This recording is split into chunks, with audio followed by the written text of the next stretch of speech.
Welcome to Resources for Everyone. This is an overview of just a few of the resources that are available for download on our website. They're free of cost to anyone. They're available in French and English, and you can use them with a general audience. So whether that general audience is all employees or that general audience is a public audience, these resources can be used for anyone. The first one that I want to share with you is workshop materials to help people really explore what we all have, which is implicit bias. It helps them to understand concepts like microaggressions or intersectionality, to explore their own unconscious bias, and importantly, to develop a three-step approach to addressing these things. So you take your audience through a series of activities where they can reflect on how they see the world now. They can listen to different examples of microaggressions to understand that all of us have probably done this at some point, that it isn't something that is only done by those people, and to realize that the whole reason it's called unconscious or implicit bias is because it's buried, it's there. We talk about their intersections, the different parts of their identity that make up who they are, and what happens in the workplace around implicit bias and what we can do about that. Thinking about our own social circles and thinking about how we can make a difference. That making a difference is how we try to end most of our workshops, by asking people to commit to doing one thing differently based on what they've learned in the workshop that you've just facilitated, so that you know that it wasn't just an interesting conversation, but that you can actually help to change behaviors. We have workshops on learning to recharge. And this is a workshop where you're asking people to think about the ways that they can sustain or improve their energy throughout the workday. And we take them through a variety of different techniques, because depending on the type of work you have, you may need to energize yourself if you're starting to get sleepy in the afternoon. You may need to calm your mind if there's just been so many of these meetings, there's so much information going on that you're just hyper aware and you need to calm yourself a bit before you focus on the next thing. Or maybe you do a lot of physical work and you need to find a way to reduce that tension, to relax your body so that you can do your work safely. So people get to discover what works best for them. Is it something that helps them to calm? Is it something that energizes them or relaxes them? And again, at the end, they get to think about what they'll do differently. So throughout each of these activities, people are exploring and learning what it takes for them to recharge. We have a workshop on building resilience. Now, this is one of our larger workshops, longer in time, usually takes about 2.5 hours. We have ways to do it in just an hour if that's all the time that you have. But for this one, I really recommend you take the longer time frame, because it's almost a exercise of reflection and really thinking about your own resilience. This is not for an intervention. It's not to deal with people in crisis or people who need help. There is therapy. There are resources for that. This is about prevention of the stressors that can really sort of get in our way in life, and helping us to learn to deal with them better and to bounce back better. We have actually, we have 3 versions now. We have a new agricultural version that's just coming out for folks that are in that industry. We have the workplace edition, and we have an edition for post-secondary students.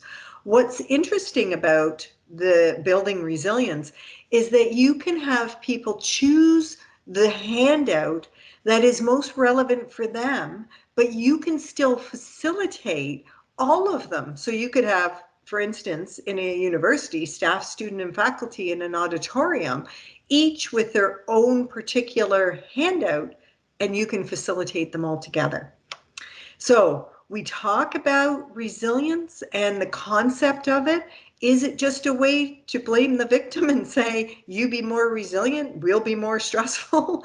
And how we actually think about resilience as the capacity to adapt to life, to recover from challenges, and why that's something we all need for ourselves, never mind for our workplaces.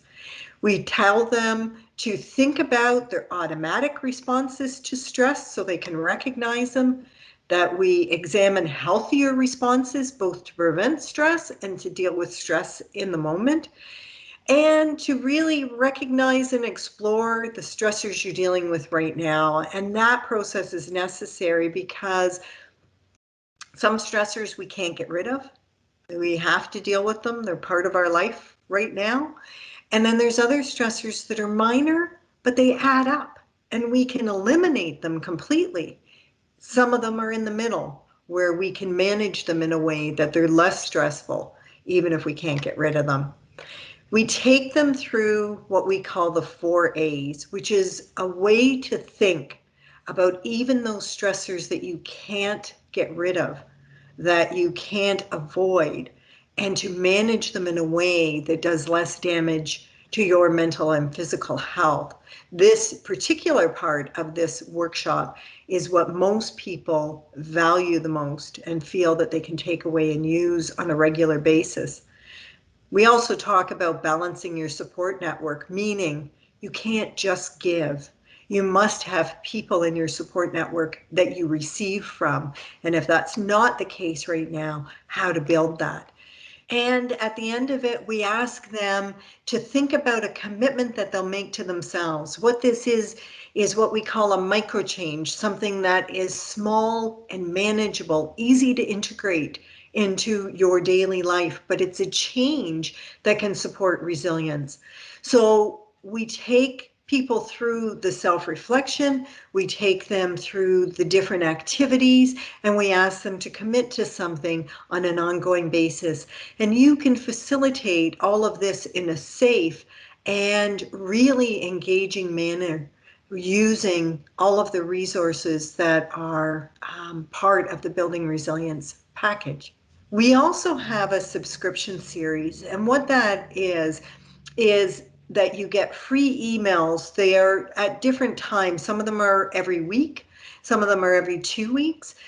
The first one that's there is mental health awareness. Now, you can subscribe to this yourself to learn more about those who struggle with their mental health, either because of stress or because of things like depression or anxiety. And you can learn tips on how to manage your own mental health in a better way. This is something that will take you less than 5 minutes a week, but really can make a difference over a year in the way that you think about, react to, and manage mental health. The healthy break activities, these are things that were contributed by health and wellness experts from across the country. They're meant to be done in 15 minutes or less. In other words, during a regular break time. And they're there to do one of 3 things: to calm your mind, to energize you, or to relax your body. And those activities can be done on your own or with a group of people. And you just get a different idea each week. Just pick the ones that resonate with you, and you can just read the rest and pass them on to somebody else who might be interested. You can also subscribe to our e-blasts and our e-newsletter. We send these out to share with you things that are new, that are interesting. And for those of you who want to learn about the new workshops, the new resources that we do, that's the way to do it. Our e-blasts are what we send out every time we have something new, so that our subscribers are among the very first to know about it. And we've got a few what I call fun things Coloring pages, the really complex sort of adult coloring pages that you can use. We know that they're good for a lot of people's mental health, but you can also use them in workshops as something for those people who like to doodle in order to keep their focus on listening. And we have a virtual scavenger hunt, which is just a fun way to have people sitting at their screens, but then getting up to run around their home in order to find the pieces and bring them back and show them to you. We have word scrambles that are related to workplace mental health that can be done either at a workshop that you facilitate or online just to amuse people as they're waiting, or for an activity to do together.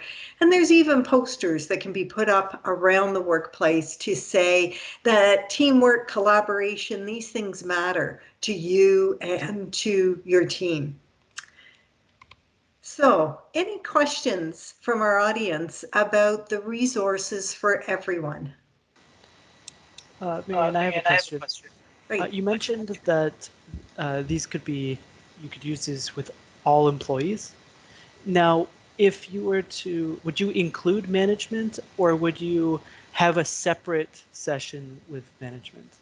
That's an interesting question, David. It's intended that management, labor, union, volunteers, students, everybody can attend these sessions together, because they're sessions about the human condition, if you will, rather than about leading or about intact work teams. They're ones that everybody can benefit from. But great question, David.